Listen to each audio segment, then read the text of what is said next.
Hi friends, welcome to Renna Samayal. இன்னைக்கு என்ன சமையல் பார்க்க போறோம்னா உதிரியான சூப்பரான லெமன் சாதம் மசாலா சேர்த்து அரைச்சு செய்ய போறோம். கூடவே கத்திரிக்காய் தொக்கு தான் பார்க்க போறோம். இந்த கத்திரிக்காய் தொக்குல சின்ன வெங்காயம்லாம் நிறைய சேர்த்து செஞ்சிருக்கனால மசாலா வாசத்தோட ரொம்ப சுவையா இருக்கும். எளிமையான முறையில் செய்யக்கூடிய இந்த உதிரியான மசாலா சேர்த்து அரைச்ச லெமன் சாதமும் ரொம்ப சுவையான சின்ன வெங்காய கத்திரிக்காய் தொக்கு எப்படி செய்யறதுன்னு வாங்க பார்த்துடலாம். லெமன் சாதம் பண்ணுறதுக்கு மசாலா முதல்ல அரைச்சிடலாம்.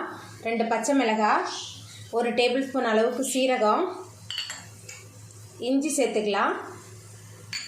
அதுக்கப்புறமா கொஞ்சமாக கருவேப்பிலை எல்லாத்தையும் சேர்த்துட்டு அரைச்சிட்டு வந்துடலாம். மசாலா சேர்த்துட்டு அரைச்சிட்டு வந்தாச்சு. இப்போ லெமன் சாதம் செஞ்சிடலாம். இந்த மாதிரி மசாலா அரைச்சி நம்ம லெமன் சாதம் செய்யும்போது ரொம்ப சுவையாக இருக்கும். லெமன் சாதம் பண்ணுறதுக்கு 4 டேபிள் ஸ்பூன் அளவுக்கு நல்லெண்ணெய் சேர்த்துடலாம். எண்ணெய் சூடாயிட்டு இதில் 1 ஸ்பூன் அளவுக்கு கடுகு சேர்த்துடலாம். கூடவே கொஞ்சமாக உளுத்தம்பருப்பு, கடுகு உளுந்து நல்லா பொரிஞ்சு வரட்டும். கடுகு உளுத்தம்பருப்பு நல்லா பொரிய ஆரம்பிச்சிருச்சு. 2 காஞ்ச மிளகாய் கிள்ளி வச்சுருக்கேன், காஞ்ச மிளகாய் சேர்த்துடலாம். அதுக்கப்புறமா 2 டேபிள் ஸ்பூன் அளவுக்கு கடலைப்பருப்பு, 2 டேபிள் ஸ்பூன் அளவுக்கு வேர்க்கடலை எல்லாத்தையும் சேர்த்துட்டு நல்லா வறுத்துடலாம். கடலைப்பருப்பு, உளுத்தம்பருப்பு, வேர்க்கடலை எல்லாமே நல்லா பொரிய ஆரம்பிச்சிருச்சு.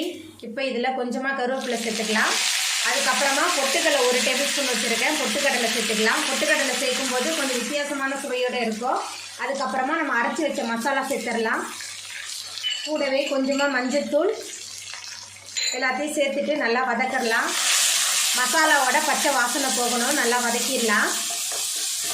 மசாலா அரைச்சி செய்கிறனால இந்த லெமன் சாதம் ரொம்ப சுவையாக இருக்கும். மசாலாவோட பச்சை வாசனை போகிற அளவுக்கு நல்லா வதங்கி வந்துருச்சு. இப்போ இதில் 1 டேபிள் ஸ்பூன் அளவுக்கு பெருங்காயத்தூள் சேர்த்துக்கலாம். அதுக்கப்புறமா உப்பு சேர்த்துக்கலாம். நான் சாதம் வேக வைக்கும் போதே கொஞ்சம் உப்பு சேர்த்துருக்கேன், அதனால் இப்போ குறைவான உப்பு தான் சேர்க்குறேன். இந்த மசாலாவுக்கு தேவையான உப்பு மட்டும்தான் சேர்த்துருக்கேன். உப்பு சேர்த்துட்டு நல்லா கலந்து விட்டுடலாம். இப்போ அடுப்பை ஆஃப் பண்ணிவிட்டு எலுமிச்சைப்பழத்தோட சாறு சேர்த்துடலாம். எலுமிச்சைப்பழ சாறு சேர்த்துட்டு கலந்து விட்டுடலாம். இது 2 எலுமிச்சைப்பழத்தோட சாறு. எதனால் எலுமிச்சைப்பழ சாறை அடுப்பு ஆஃப் பண்ணதுக்கப்புறம் நம்ம ஊற்றினோன்னா, அடுப்பு ஆனில் இருக்கும்போதே நம்ம எலுமிச்சைப்பழ சாறு சேர்த்தோமா ரொம்ப கசந்துரும். அதனால தான் அடுப்பு ஆஃப் பண்ணிவிட்டு நம்ம சேர்த்தோம். எல்லாத்தையும் சேர்த்துட்டு நல்லா கலந்தாச்சு. இப்போ நம்ம வடித்து வச்சுருக்க சாதத்தை சேர்த்துடலாம். சாதம் வேக வைக்கும் போதே கொஞ்சமாக உப்பு எண்ணெயும் சேர்த்து தான் வேக வச்சுருக்கேன். எல்லா கலந்த சாதத்துக்கும் உப்பு எண்ணெயும் சேர்த்து தான் நம்ம வேக வைக்கணும். அப்போ தான் சாதத்தில் உப்பு ஒட்டி இருக்கும், அரிசியும் ஒன்றோடு ஒன்று ஒட்டாமல் வரும். எல்லாத்தையும் சேர்த்துட்டு நல்லா கலந்துடலாம். சாதத்தை சேர்த்துட்டு நல்லா கலந்து விட்டாச்சு. நம்மளோட சுவையான மசாலா அரைச்ச லெமன் சாதம் சூப்பராக ரெடி ஆகிட்டு பாருங்கள், எவ்வளோ உதிரியாக இருக்குன்னு சொல்லிட்டு. கத்திரிக்காய் சின்ன வெங்காயம் தொக்கு பண்ணுறதுக்கு 2 டேபிள் ஸ்பூன் அளவுக்கு நல்லெண்ணெய் சேர்த்துடலாம். எண்ணெய் சூடாயிட்டு ஒரு சின்ன துண்டு பட்டை, 1 டேபிள் ஸ்பூன் அளவுக்கு சோம்பு சேர்த்துடலாம். பட்டை சோம்பு நல்லா பொரிஞ்சு வந்துருச்சு. 15 சின்ன வெங்காயம் பொடியாக நறுக்கி வச்சுருக்கேன், சின்ன வெங்காயம் சேர்த்துடலாம்.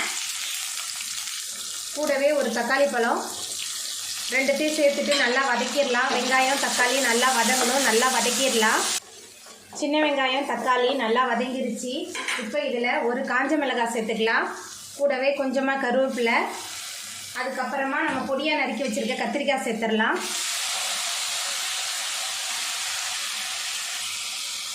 கத்திரிக்காய் சேர்த்துட்டு இந்த எண்ணெயிலே நல்லா வதக்கிடலாம். அப்போ தான் தொக்கு நல்லா சுவையாக இருக்கும். கத்திரிக்காய் நல்லா வதங்கி வந்துருச்சு. இப்போ இதில் நம்ம மசாலா தூள்லாம் சேர்த்துக்கலாம். மஞ்சள்தூள் 1 ஸ்பூன் சேர்க்குறேன். குழம்பு மிளகாய் தூள் 1.5 டேபிள் ஸ்பூன், உங்கள் காரத்துக்கு தகுந்த மாதிரி சேர்த்துக்கோங்க. அதுக்கப்புறமா கத்திரிக்காய்க்கு தேவையான அளவுக்கு உப்பு எல்லாத்தையும் சேர்த்துட்டு மறுபடியும் 1 நிமிஷத்துக்கு நல்லா வதக்கிடலாம். மசாலா கத்திரிக்காய் எல்லாமே சேர்ந்து நல்லா கலந்து வதங்கணும், நல்லா வதக்கிடலாம். மசாலா கத்திரிக்காய் 2மே சேர்ந்து நல்லா கலந்து வதங்கிருச்சு. இப்போ கத்திரிக்காய் வேகிறதுக்கு தேவையான அளவுக்கு தண்ணி சேர்த்துக்கலாம். குறைவான தண்ணி தான் சேர்த்துருக்கோம், ஏன்னா வதக்கிட்டோம்ல, அதனால சீக்கிரமாகவே வெந்துடும். தண்ணி சேர்த்துட்டு நல்லா கலந்து விட்டுடலாம். தண்ணி சேர்த்துட்டு நல்லா கலந்து விட்டாச்சு. இப்போ ஒரு மூடி போட்டு வேக வச்சிடலாம். கத்திரிக்காய் நல்லா வெந்து வரட்டும். பாருங்கள், கத்திரிக்காயெலாம் நல்லா வெந்து எண்ணெயெல்லாம் பிரிஞ்சு வந்துருச்சு. நம்மளோட சுவையான கத்திரிக்காய் சின்ன வெங்காய தொக்கு சூப்பராக ரெடி ஆகிட்டு. இப்போ நம்ம அடுப்பு ஆஃப் பண்ணிடலாம். அவ்வளோதாங்க, ரொம்ப எளிமையான முறையில் செய்யக்கூடிய மசாலா சேர்த்து அரைச்ச லெமன் சாதமும் கூடவே கத்திரிக்காய் தொக்கும் சூப்பராக ரெடி ஆகிட்டு. இந்த சுவையான லெமன் சாதம் சின்ன வெங்காய கத்திரிக்காய் தொக்கை நீங்களும் உங்கள் வீட்டில் செஞ்சு பாருங்கள். இந்த வீடியோ உங்களுக்கு பிடிச்சிருந்தா லைக் பண்ணுங்கள், ஷேர் பண்ணுங்கள், கமெண்ட் பண்ணுங்கள், சப்ஸ்கிரைப் பண்ணுங்கள். அப்படியே பக்கத்தில் உள்ள பெல் பட்டனையும் கிளிக் பண்ணிடுங்க. நன்றி.